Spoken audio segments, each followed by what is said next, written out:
You don't know at the Real Things podcast. Hey yo!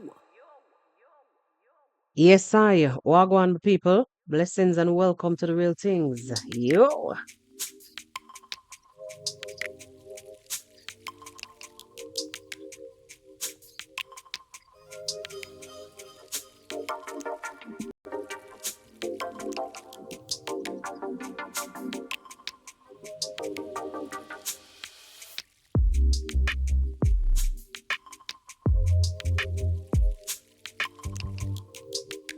All right, my people. So whether you're near or far or near, welcome to one and all. Welcome to this year leg of the podcast. Blessings.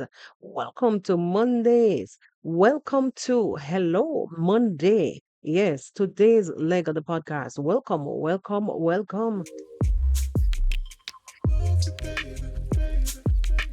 And you see, for those of you who just subscribed, I want to take the time out to personally give you a warm welcome. Wagwan. Wagwan, my people. What a guan. Welcome to the Real Things Podcast, your unconventional kind of podcast where we analyze, we criticize. Yes, constructive criticism. That's what we do here. All the while, we try to keep it positive.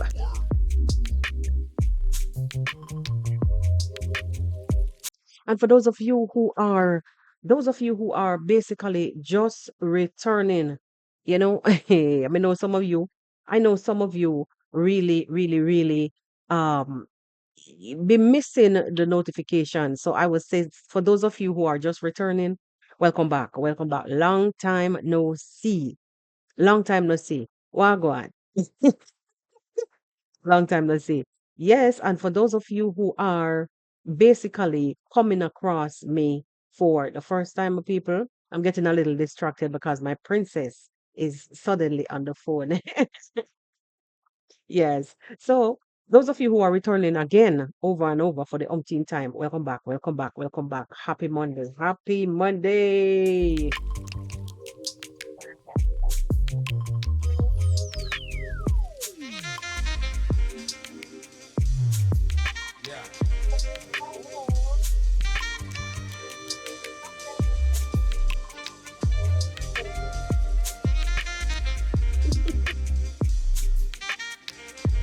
So today we want to go into some places, some spaces that, we always do this here on the podcast. And this is for those of you who are new here. We always do this on the podcast where we cover different stories, different situations. As we say, we analyze and we criticize, but constructive criticism. Today, I want to take you over to the island of Jamaica. Firstly, we have other things to talk about, but firstly, we're going to go into Jamaica. Did you guys um heard about the 7.6 magnitude earthquake over the weekend that struck Honduras, the people, and triggered, you know, notification in over 20 other countries. So if you follow me, you would have seen me posted on my community tab.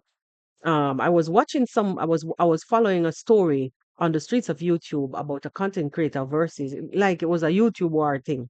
And I was following that live. I was watching that live. I was following the story, the breaking stories. But then suddenly my phone went off. And I was like, hey, forget this, and this, because I would have to run for the hills. Jokingly, I said that, but I was just making you guys aware. I was just putting it out there that this is happening. It's a 7.6 magnitude. No, sadly, I came across this article on the Jamaica Gleaner where the ruling party is now been heavily criticized by the opposition, and it's serious. It's really bad. No, let me just read the excerpt. Let me just read the excerpt here from the Gleaner, the Jamaica Gleaner. It is saying that the opposition is criticizing Jamaica's. This is actually the headlines. The opposition is criticizing Jamaica's emergency response system in light of Saturday's major earthquake in the Caribbean Sea and subsequent concerns about possible tsunami waves affecting several countries, including Jamaica. Now, what is happening here, people?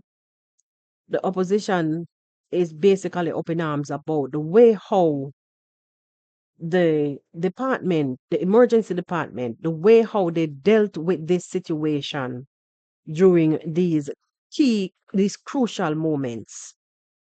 Let me continue here. It says opposition spokesperson on local government, Natalie Netagavi, is suggesting that the Office of Disaster Preparedness and Emergency Management, ODPEM, and the Ministry of Local Government were tardy in warning Jamaicans about the situation. No, my people, let me tell you, in those actually are crucial moments when you talk about a 7.6 magnitude. And for people on certain coastal areas facing Honduras, Cayman, and the Gulf, the Mexico side, the whole of that side of Jamaica would have feel it. They would have feel it. All them coastal areas. I mean, it wouldn't be like the entire because it depends. I remember the last time when something like this happened. Um, it was also on the north side. It was on the north side, and I remember having to call a relative of mine and said to her, "Look, do you know at this time that there some kind of tsunami waves heading in to the northern section, which would have actually be not northwest. It would have been the northwest." And she had no idea. She had no idea. So my question is really is what are the systems in place at this point in time? I was privileged enough to live on a small island for a couple of years, for years. And they would normally have drills, disaster preparedness drills. They would have like in the schools, even in workplaces, they would also have this alert system that goes out to your phone and it will tell you in a form of a text and it will tell you that this is a test. They also would have like I think it is every third Thursday where the siren, it would have this wailing siren going on and on and on and on for like a good maybe 7 to 10 minutes, and then the test would die out. So people would become, accustomed to what and what to look for. Now, I'm not saying that something can go wrong. In this situation here, on the weekend, that triggered the opposition to come out and be speaking against what happened about the response time and how they dealt with the situation. Now, I don't know what really transpired during those times and what transpired that was wrong enough to trigger the opposition to come out and talk about this. It must be something. Let me read on some more. It says the Caribbean Disaster Emergency Response, CDEMA, reported that the Pacific Tsunami Warning Center, PTWC, indicated an earthquake with a magnitude of 7.6 occurred north of Honduras at 7:23 p.m. on Saturday, February 8th. Like I say, I was basically wedged between watching the online war on YouTube, you understand, and a sudden jolt of reality shocking me back to the fact that we also could be in the midst of anything. You understand? Yes, I was shocked. 7.6, bro. Last year, January, there was one of a magnitude 5 point something, 5 point something. And I remember, um, I remember physically running down the stairs like a crazy person. Hold on, them people.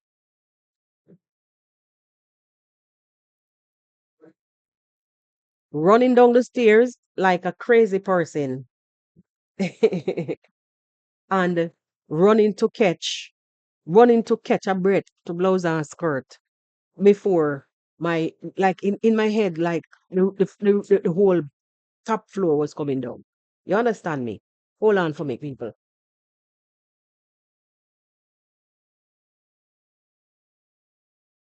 Yeah, I just suddenly noticed that yeah, my device needed charging. All the while I was monitoring my kid walking to the bus while I'm talking to you guys. That's mom duty, multitasking. Anyway, so what I'm saying here is that I understand that timing in these things are quite critical. It's very important. Being alert, have a knowledge of what and what to do, especially when these things happen. Anyway, so initial data suggested that based on preliminary earthquake parameters, hazardous tsunami waves were possible for coastal areas within 1,000 kilometers of the earthquake's epicenter. Now, I don't know how many kilometers. Hold on. I don't know how many kilometers is Jamaica from Honduras. Let me see if Gemini can help me. Yeah, we're learning today. We are learning today.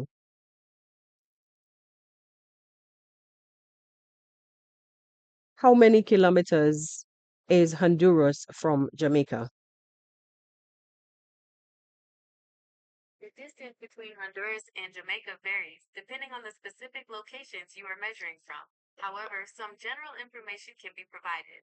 The driving distance between Jamaica and Honduras is approximately 5,694 kilometers and takes about 2 days and 19 hours. The distance between Tegucigalpa, Honduras, and Kingston, Jamaica is 1,151.72 kilometers and takes about 2 hours and 23 minutes by plane. All Flight right. distance from Norman Manley International Airport in Jamaica to Ramon de Morales International Airport in Honduras is 757 miles. The sea route Yoo-hoo. distance from the port of Kingston to All right, all right, all right, all right. So thank you very much, Gemini, for that. So You're base welcome. Is there anything else you'd like to know about Honduras or Jamaica? no, thank you. I tell you, them AI thing, yeah? Yeah, that's Gemini for you guys. So basically, Kingston would have been from Kingston side would have been the closest when it comes to um the kilometers. In this range of kilometers, I guess from the side of Kingston would have been the closest. Yeah. But remember, Kingston still have coastline. It still have coastline. It have a lot of coastline. Not a lot. But you know what I'm talking about. It had there's coastlines. So you still would have been faced with um you still would have been faced with waves or threats. Sorry, let me not get distracted. You still would have been faced with threats from the waves. You understand? So basically uh it says a potential tsunami threat was initially forecasted for 20 countries, including 7 CDEMA participating states, among them Jamaica. Within 12 minutes, this forecast was revised for 13 countries, still including Jamaica. So firstly there were 20 countries listed, right? Then within 12 minutes of the incident of the earthquake, of the quake, um 13, it was revised, it was brought down from the 20 to 13 countries, still including Jamaica. Now, Ms. Garvey was saying that um, during this period, Jamaicans did not receive any communication from the government or the responsible agency. Hey, so guys, I think this was sloppy.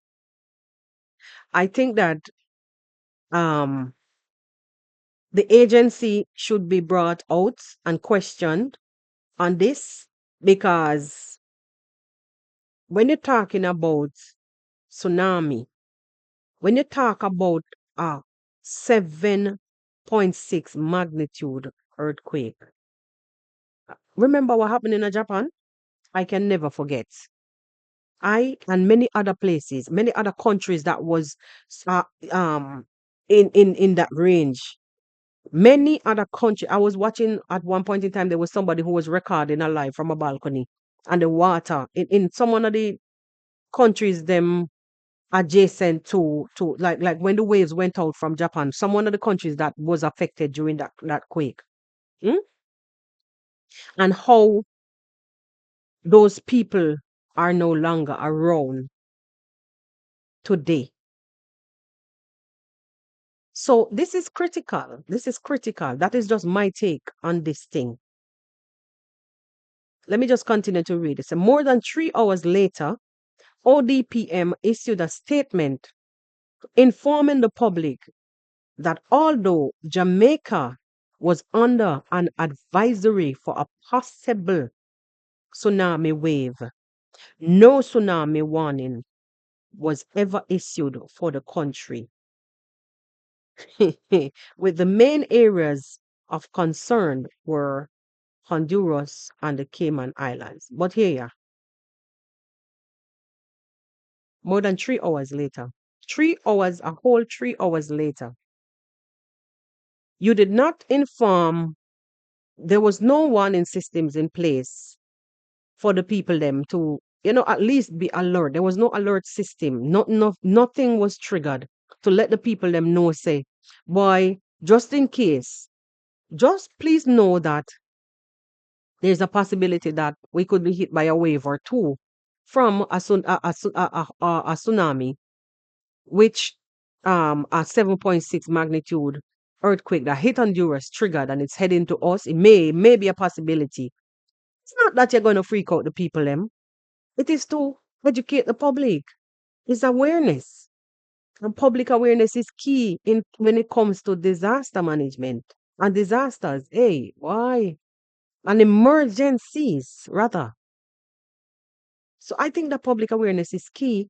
And I believe that, this department should be questioned about this kind of behavior. But I guess maybe somebody decided to not bother to issue any alerts based on the fact that the main areas of concern was Cayman, as it further stated here, with the main areas of concerns were Honduras and Cayman Islands. So because those main areas of concern were those two countries, I guess some people never bother because I got an alert, even from family members, but my system triggered an alert. You understand what I'm saying? So can imagine, and people, there are things in place on your phones from Google that you need to go into your settings and turn on. Because some of these things, remember all of them are Android phone are run by Google. You understand me? You pay for these devices, but you don't really own them. Because the driver apps, if you don't have you have the device and you don't have the driver apps on the phone, it don't make no sense. So there are system on the phone. There's a system on the phone where you can turn on emergency alerts and it will send. Listen to me. I remember sometime in last year, that there was an earthquake. I was in my deep sleep. All I know, I heard the door rattling, and I hear the phone went up. I'm like, what the heck is this? I jumped up and I grabbed the phone. When I look at the phone tell me put on, make sure you have on clothes, put on your shoes before you go to the next room. I was like, what? You serious? My phone? Yes. It was Google's emergency alert system telling me to make sure some have on shoes before I go to the next room. I was like really half asleep, and I was watching the phone. Like when you're frightened, you're in a deep sleep and you're frightened. So like you're slow to understand what's really going on. I had to go back and scratch my head and laugh, and I'm like, damn. It gave the magnitude of the earthquake. It gave me the countries or wherever the surrounding areas that may be affected. When I tap on it, it just opened up a map. Mhm. With the right, because I was telling myself, maybe, the feeling of this, what I'm feeling here, the bed was just dancing, dancing, dancing. Because even though my foot in my shoes, and I always put stuff beside me so that clothes and shoes so I can grab them in and when you live on an island and you see things happen, you always have to make sure so you be prepared. Let us not, you know, let us not be lackadaisic. And even though you're prepared, stuff can even happen and catch you off guard, and you become so frightened that you don't even know what to do. You understand? But as I was saying, there was another situation where remember say I had to tear down the stairs, running down the stairs like crazy. That was last year, January. And by the time I felt that I was sitting at the table and I felt a tremor, feel like the chair move a little bit from under my foot. So I jumped up, I dropped the remote, I had a control in my hand. I jumped up, I dropped the control first, jumped up, I pushed back from the table, and like the slipper that I was wearing was under the table. Bro, one foot on, one foot off, and I was down the stairs because me say, if me up on the top floor, if anything goes wrong, I don't want to be stuck and can't come out. Because who knows? Who knows? But anyway, as I was saying, in a situation like this, I think that the disaster preparedness, Office of Disaster Preparedness, local in its locality, them need in a Jamaica, them need to do something about this. I know that Flow also, not Flow also, like I carry a Flow phone, so excuse me. They also would send out when they're doing when the government is when the countries are doing when they're doing the test run, like the for the warning systems, you will get a text message in your phone stating that this is a test, a test. This is a test. This is an emergency test. So you will get that. But I notice also that sometimes something would just happen and the system takes a little bit of time to relay the information. I don't know why, but that also, well, it's man made. So we can't even to blame them, but at least these are the system I think that should be in place in a Jamaica. I highly believe they're there. I've never happened to be in position and nothing like that happened. I remember, as I said, the last time there was an earthquake, which triggered the possibility of tsunami waves on the north side of Jamaica. I remember that me having to call my cousin and telling the cousin to be on the alert because um, you may have to run for higher grounds because there's a possibility of a tsunami wave heading towards directly in your direction. But thank God it never matured, nothing never happened, and life went on. Thank God for that. But who knows? Who knows? So let's hope that this is a wake up call for the government and the agency that is responsible for that. Um, The agency noted that the authority responsible for issuing a tsunami warning for Jamaica is ODPM in conjunction with the Meteorological Service of Jamaica, supported by the Jamaica Constabulary Force, following an assessment of data. provided by the Pacific Tsunami Center. So it is the responsibility, it is the responsibility of about three different entities. It is the responsibility of the Office of Disaster Preparedment, ODPEM, in conjunction with the Meteorological Service of Jamaica. So the Weather Service, the Weather Center, the Office of Disaster, and the Jamaica Constabulary Force. They are working together. These are the three entities that would have to work together before a warning. Imagine blouse and skirt. Imagine you would have to go to three different departments, three different entities before they could issue, assess and issue. I mean, a tsunami will take some time, but it depends. Just imagine if a tsunami, like if an earthquake is under sea, the depth. I don't know geoscience scientists, so let me not say too much, but just imagine if we have an earthquake with a depth that could actually trigger a massive tsunami, like something close to even the one that brought down Port Royal and stuff like that. And you would have had to gone to through three different entities before it get to the people them. Hmm, this is serious.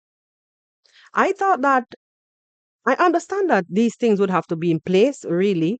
Somebody would have to be in charge of something. But how does this work even? When does the emergency system triggers the alarm? When does the messages, the text messages go out? Do they ever? These are my questions. These are my questions. So it is good that it is highlighted here um about the different agencies that deal, or the different bodies that they would have to work together to before they pass on the information to the public. So I guess after assessing, then they realize maybe that there's no need. I don't know. Because remember them say um the main areas of concern were Honduras and Cayman Islands. But still, as far as the British Virgin Islands, they got it triggered systems. It triggered systems. So if it triggers system there, so even though Puerto Rico is right here, so um we would have gotten something from Puerto Rico anyways, some information from Puerto Rico anyways. So maybe that's why it came to the eastern side of the Caribbean, but Jamaica never get none. Guys, this is some serious, serious, serious situation.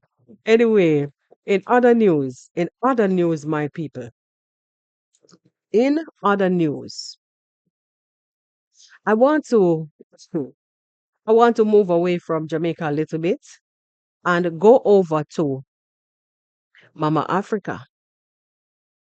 Here on the podcast, I will go to different places. So let us go into Africa a little bit. Now, as I was saying earlier, that there was this thing that was happening that triggered, that literally triggered me. While I was watching, was this online situation that was happening that triggered me, where this content creator, these two content creators out of Africa, female solo travelers, one Deemwango and the other being African Tigress. They were once best friends. Now this is for those of you who are new. They were once best friends, but sadly, things happened in the camp, which led to further leading up to um people becoming best who were once people who were once best friends became each other's worst enemies. Now, people, over the weekend, and as I was saying, I see where African Tigers came out to bash Deemwango. I spoke about this also yesterday on my chat and walk episode. African Tigers came out to bash Deemwango and accuse her of reusing a thumbnail from a content that she did in Nigeria, and also of trying to recreate the same content. No, she came out and bashed Deemwango mercilessly and I would say senselessly. Because number one, in the world of content creation, in the world of content creation, whether you're male or female, each one of us, there are some ways that we do inspire each other. And we will take away this and a little bit of that. It is good. It is good that if you're doing something good and you find that somebody is inspired by you, it should be a good thing. It should be a good thing, rather. Mm? It should be a good thing, not something that you're going to come to the internet. That is just my opinion. That you're going to come to the internet and bash the person just because you had a feud with them and accuse them of copying everything that you do. You should have been proud of yourself that you're basically inspiring somebody enough to want to go where follow in your footsteps. hmm It simply means that you're doing something good. But look at this. This young lady was saying that Dimwango been copying every other, like there was, she named other, I think she did, or maybe not, maybe something else, somebody else. Well, like she's been following other content creators also. Is not she alone, basically. Anyway, she came out to defend her name, and she had YouTube remove one of Dimwango's video. As per her, she actually was doing the whole StreamYard thing, showing where the video was taken down because she strike Deemwango's channel with a copyright claim, and the video was removed. I saw where she was also bragging. Hey, no, she was also bragging that at least Deemwango would be off of YouTube for a week, because when you strike, that's what YouTube do. They will take you down for a week. You will be suspended for a week. But later on, she also um dragged Dimwango's brother, which is I am Marwa, which a lot of you guys may be aware of who is Marwa by now, so I don't want to get into that. Dimwango's brother, I am Marwa, she dragged I am Marwa into the conversation, dragged him on the street, telling her fans that at least she never borrowed money from anybody. They were the ones who were borrowing money from her. No, I was listening to her and I was trying to make my own assessment. No,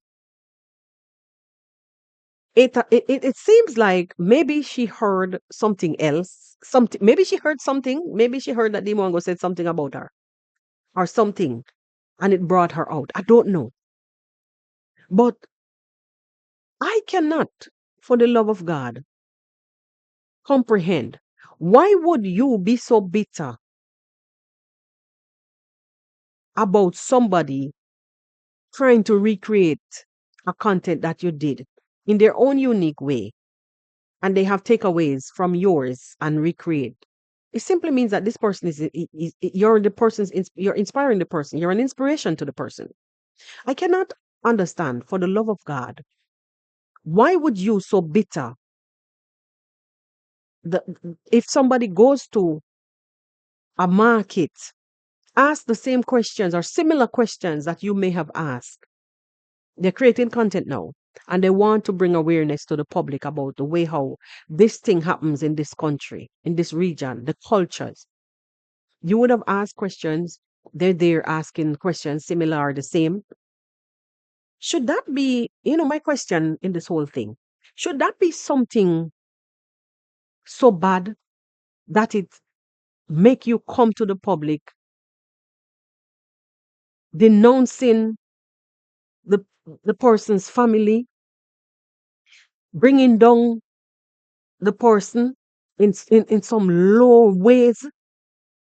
saying that your class act, your class, you're classier than the person, like comparing yourself. Um, and a barrage of other things, talking about things that occurred in the past, personal, private conversations between both parties when you were friends, good friends. What is it in somebody being inspired by you? What is in it that triggered you this bad to make you come to the public to dog your former friend? I can't. Like I can't understand. I was like people commented under the video that I made yesterday, and I just kept on saying I was shocked as hell, and I really was because this content, this young lady, African Tigress, went back to even pulling up all messages displaying Deemwango's entire channel on her channel, becoming a reactor in the whole 3 hours of her life, or almost 3 hours. She reacted on Deemwango. It is the first I've ever seen her doing a live and actually got the attention of so many people on the live. I've never seen her done a live with 1,000 people on it. And let me tell you, people came out because they wanted to hear what she had to say. I think in a moment, with her being there and saying all what she was saying and exposing all that she said that she wanted to expose. M- Demongo copying her, and also past relationship, past conversations, past deeds that she may have done towards the kind gesture that she may have done towards the family in the times of needs, be it running to Western Union, lending them some money until they can pay back, and these things, all of these things. I can't match. I cannot put the two things together. Demongo making a content, or as per her reusing her thumbnail. If that's the video that she's talking about, the one with her holding the animal and Demongo holding the animals, because it's a lot of confusion going on. If that's the video that she's talking about, the video is still up on YouTube. Number one, I overheard she said that Demongo literally removed whatever she had, or remove her from a thumbnail and replace her Demongo self on the thumbnail. So it couldn't be that video, eh? It couldn't be that video. It had to be something else. And that she took down. She literally showed that the video was taken down because it said this video is no longer available. I saw that. She also stated Dimongo would not be able to be active on her channel, which back to back, Dimongo was out there yesterday with a live number one slap on your left cheek, and a premiere number two, another slap on your right cheek. It pays sometimes to be humble because it's like and this what I'm saying here is going to both parties. It pays to be humble. Hmm? I've noticed that Dimwango has been a work in progress, like for some time now. And especially if you go to her Instagram, you will see the quotes. Even the way how she came across yesterday to do the live. I thought that she would have probably responded, but I'm glad in a way that she didn't address anything. I'm glad that she did not bother to address the situation because it is giving tardy. Can you imagine? the class act, the class act, African Tigress. really said that Deemwango and Deemwango brainless followers, dunce followers. It may not be her exact words. Illiterate followers. That's what she was saying. There are class of people that watches your content, Miss Class, ah, Miss Classy Lady, and in lieu of you using anger, using bitterness, you should have probably choose silence off of the public space because you are classy. Classy people don't come out here behaving like a market vendor. And that's what you were giving. You said that you're educated. You have your degree in nursing, whatever, healthcare and technology. Dimongo has nothing. To me, like you were not really too worried about the recreation of the content. I think your issue here is that's just my view. I think your issue here, African Tigress, is literally shaming, not the recreation situation. Mm-mm. I think that you were because you were more emphasizing on the shaming part because you spoke about past relationships that Dimongo had, past intense with a S, mhm, that she had and she discussed with you. You spoke about monies that you loan them, things that you may have did for her and her brother. You even reveal her brother's real name on the internet, which nobody knew, mostly like he was carrying the name of his stepfather. And you came out and you made sure that you emphasize. What does that give? Does that give classy? Let me do a Nancy Pelosi clap back. Let me do a Nancy Pelosi clap back. Crazy. That does not give classy. Girl, the both of you are Africans. The both of you were besties at one point in time or the other.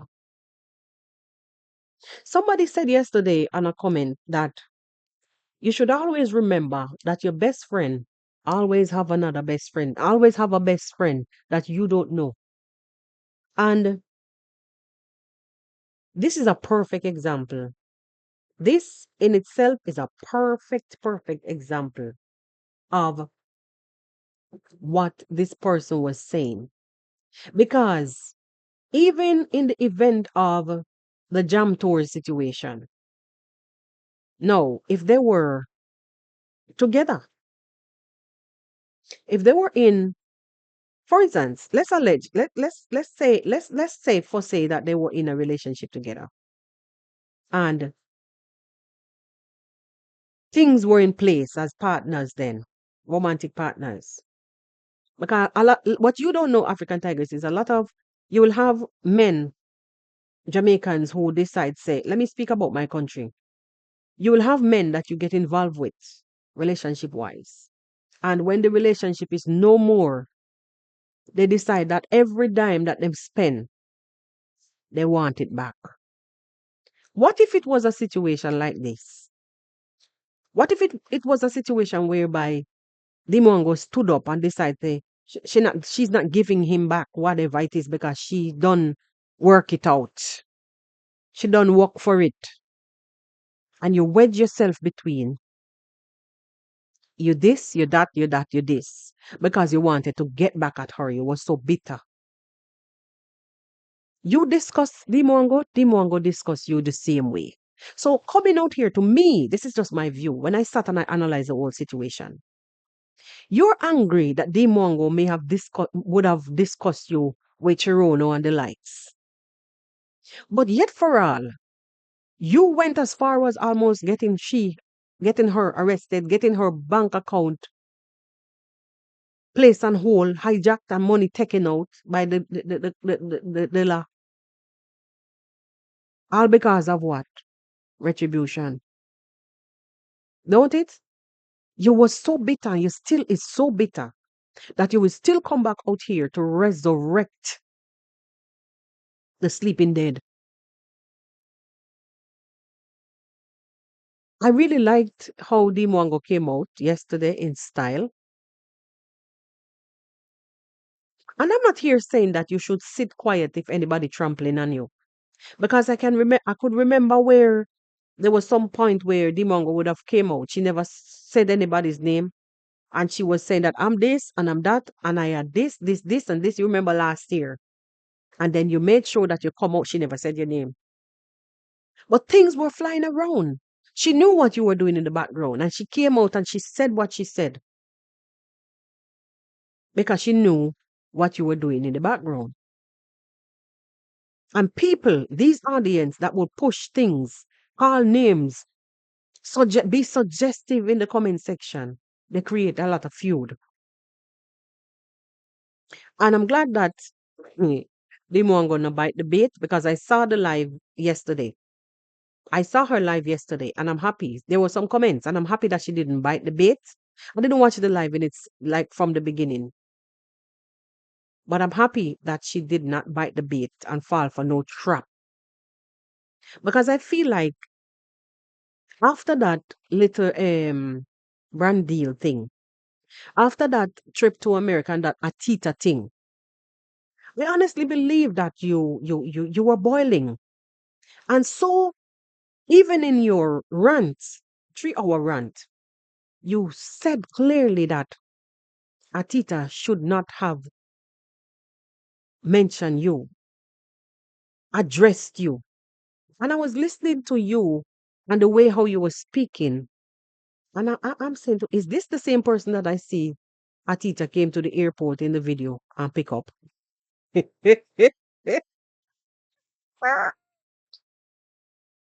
You're still out here biting. You complaining that Demongo is this, and this, but you are doing the exact what you're saying. The exact thing. Now somebody did a good deed to you as coming and collecting you at the airport in the night. You know, the other day I came across a vlogger. I don't know if she was Haitian or what, but I overheard her saying in the vlog that African Tigers emailed her or messaged her something. It's like there was a argument over somebody that she was dating, and African Tigers was saying, "But I am dating this guy, or he's my man, or something." I was looking for that. Sometimes vloggers will fabricate things, but it seems like the guy was a Haitian, or is a Haitian. Me don't know is or was. And I was scratching my head, and I'm like, maybe that's why she was in Haiti for all that time. You remember when she was complaining about her videos being flagged and demonetized. When you're in war zone, even if you go to Ukraine, you're not gonna get any money from those videos. You'll probably have to use a VPN to get those videos uploaded. And if you show and they know that you're in Haiti, they're not gonna show those videos. They're not gonna. You have to clear your leave the area or maybe change thumbnail. Don't mention the country's name or whatever. I don't know. But those videos, you're a pro for striking and you navigate your way around YouTube, so you should know these things too. But what was it that this young lady came after you for? And why are you so quiet about that situation? Where is that young lady that did that video? I don't see her anymore again. I don't know what the row was about, but it was something allegedly about some person that who was dating whom. I don't know. So I'm saying all of that, guys, to say that I don't like low blows, but I'm saying all of that to say that when you're out here trying to low blow other people, or low ball any other people, you must remember that you too have faults. You too come with faults. You're not faultless. As them say, the Bible say, he who's without sin, let him cast the first stone.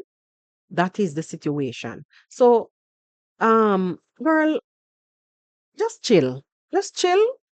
Cause I don't see where like conversations in private spaces have no way on the internet. In big public. It simply means that you're here to destroy. I've never seen a video where Deemwango say African Tigress, you, and you, and highlighting your videos and your entire channel. I've never seen that. If the girl, if the girl, if Deemwango is basically inspired by you, African Tigers, it should be a good thing. It should be a good thing. Can't you take some healthy competition? anyway, anyway, that's gonna do it for me here on the podcast. Views expressed here on the podcast is just my views solely. All right, no puns intended. This is what we do here. We analyze, we criticize, healthy conversations. We try to keep it positive always. Positive minds, positive people. All right, see you again, guys, on the next one. Peace out.